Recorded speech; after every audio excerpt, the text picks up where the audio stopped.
First tonight on the investigation into West Virginia State Police. Lead investigative reporter Kenny Bass has just confirmed new information related to troopers accused of wrongdoing. Kenny.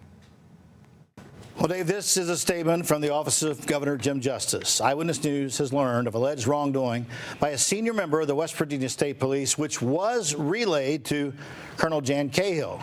But Cahill chose to do nothing to the senior trooper involved. Instead, the colonel opted to let him retire with full honors.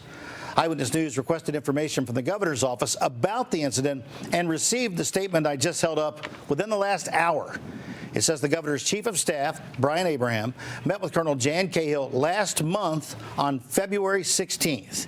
Cahill was expressing his frustration that he was not more involved with the Department of Homeland Security investigation into the state police. As a matter of fact, he says he didn't know about it until he heard it on Eyewitness News. Now, according to the statement from the governor's office, the chief of staff, quote, recommended that Colonel Cahill terminate the employment of both troopers involved by the close of business on February 16th, 2023. He's referring to an incident that happened at Mardi Gras Casino back in 2021.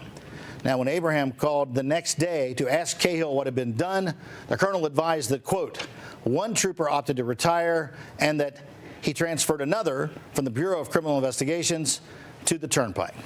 Now, neither of those actions were recommended to Colonel Cahill by Chief of Staff Brian Abraham. The statement goes on to say that Colonel Cahill advised that an internal investigation with regards to the trooper that was transferred.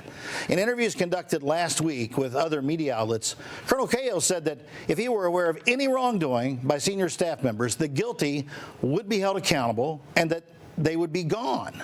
But in this case, and the wrongdoing, which happened at Mardi Gras Casino in Nitro back in 2021, gone apparently means that the trooper was allowed to retire with full benefits, no investigation, and no marks on his record.